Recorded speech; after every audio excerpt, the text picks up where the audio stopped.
Assalamualaikum warahmatullahi wabarakatuh. Sahabat berbagi cerita yang dimuliakan Allah.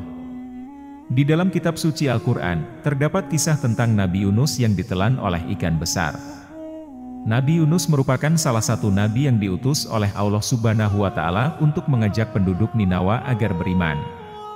Ninawa merupakan daerah di Mosul, Irak, yang pada masa itu penduduknya berpaling dari jalan Allah dan masih menyembah berhala. Pada suatu ketika, Nabi Yunus menemui penduduk Ninawa yang sedang melakukan ritual penyembahan berhala.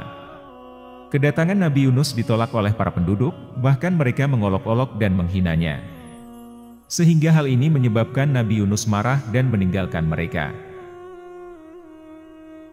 Kemudian Allah Subhanahu wa Ta'ala meminta Nabi Yunus untuk memberitahukan kepada kaumnya bahwa Allah akan menimpakan azab terhadap mereka. Saat meninggalkan kampung Ninawa, Nabi Yunus sudah tidak mengharapkan keimanan para penduduknya. Beliau pergi dengan perasaan penuh amarah dan kecewa dengan kaumnya. Setelah penduduk mengetahui bahwa Nabi Yunus telah pergi, maka azab benar-benar diturunkan oleh Allah Subhanahu wa Ta'ala. Selama beberapa hari, langit tertutup oleh awan tebal yang menghalangi sinar matahari. Guntur yang mengerikan bergemuruh seiring dengan terus-menerusnya kilatan petir yang menyambar. Tanpa beranjak dari tempat, warga seketika teringat akan kata-kata yang diucapkan oleh Yunus beberapa hari sebelumnya. Mereka memahami bahwa bencana dahsyat yang menimpa mereka adalah sebuah azab yang dijanjikan bagi mereka yang tidak tunduk pada perintah Allah. Tokoh-tokoh masyarakat Ninawa yang bijaksana, merasakan kegelisahan mendalam, menyadari bahwa malapetaka ini terjadi akibat mereka yang telah mengabaikan ajaran ilahi yang disampaikan oleh Yunus.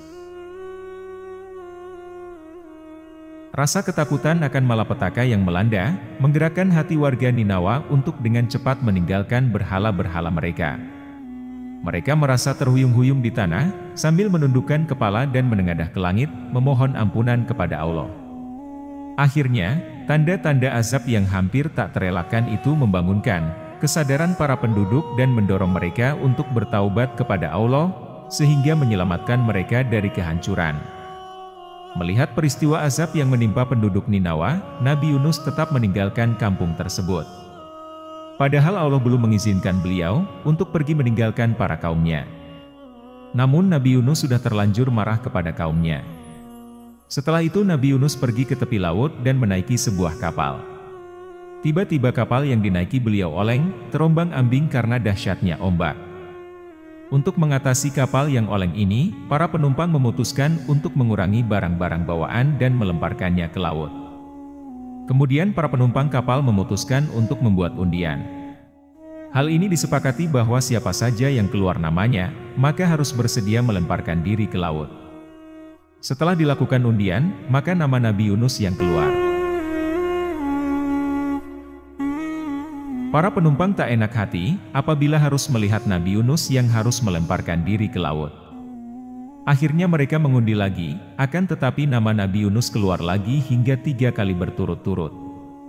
Dengan perasaan pasrah, Nabi Yunus akhirnya melemparkan tubuhnya ke laut. Setelah tubuh tenggelam di kedalaman laut, Allah telah mengirimkan ikan paus dan mengilhamkan kepada ikan tersebut, agar menelan Nabi Yunus tanpa merobek dan melukainya. Akhirnya ikan paus tersebut benar-benar menelan Nabi Yunus tanpa merobek dagingnya dan mematahkan tulangnya. Saat berada di dalam perut ikan, Nabi Yunus hanya melihat kegelapan dan tak ada makanan yang dapat dikonsumsi. Nabi Yunus akhirnya menyadari bahwa hal ini merupakan akibat dari tidak sabar dalam menghadapi kaumnya. Sehingga beliau berdoa dan memohon ampun kepada Allah Subhanahu wa Ta'ala.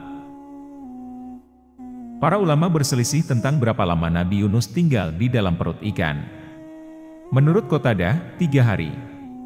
Menurut Abu Ja'far Asy-Syadiq, 7 hari. Sedangkan menurut Abu Malik, 40 hari. Mujahid berkata dari Asy-Syafi'i, ia ditelan di waktu duha dan dimuntahkan di waktu sore. Allah Subhanahu wa Ta'ala telah memperkenankan doa Nabi Yunus dan mengeluarkannya dari perut ikan. Nabi Yunus dilemparkan di pinggir laut yang tandus dalam keadaan sakit. Kemudian Allah menumbuhkan sebatang pohon dari jenis labu untuk beliau konsumsi. Sebagaimana dalam salah satu surah Al-Quran, Allah Subhanahu wa Ta'ala berfirman, kemudian kami lemparkan dia ke daerah yang tandus, sedang ia dalam keadaan sakit. Dan kami tumbuhkan untuk dia sebatang pohon dari jenis labu. Al-Quran Surah As-Saffat ayat 145-146. Setelah itu Nabi Yunus diperintahkan oleh Allah untuk kembali menemui kaumnya. Hal ini dilakukan untuk memberitahu bahwa Allah telah menerima taubat para penduduk. Di samping itu, Allah juga akan memberikan mereka kenikmatan hidup hingga waktu tertentu. Sebagaimana dalam salah satu surah Al-Quran berikut ini. Dan kami utus dia kepada 100.000 orang atau lebih lalu mereka beriman, karena itu kami anugerahkan kenikmatan hidup kepada mereka hingga waktu yang tertentu. Al-Quran Asy-Syaffat ayat 147-148. Sahabat berbagi cerita yang dimuliakan Allah Subhanahu wa Ta'ala. Kisah tentang Nabi Yunus ini memberikan pelajaran penting tentang kekuatan doa dan kepatuhan kepada Allah. Kisah ini juga menunjukkan bahwa Allah selalu menyediakan jalan keluar dari kesulitan bagi hamba-hambanya yang beriman. Itulah kisah Nabi Yunus dan ikan besar yang menyelamatkan hidupnya. Sekian yang dapat disampaikan pada kesempatan kali ini. Mohon maaf apabila ada kesalahan. Yang benar datangnya dari Allah Subhanahu wa Ta'ala. Dan apabila ada salah, itu datangnya dari saya pribadi sebagai manusia biasa. Sampai jumpa kembali di lain kesempatan. Saya akhiri. Wassalamualaikum warahmatullahi wabarakatuh.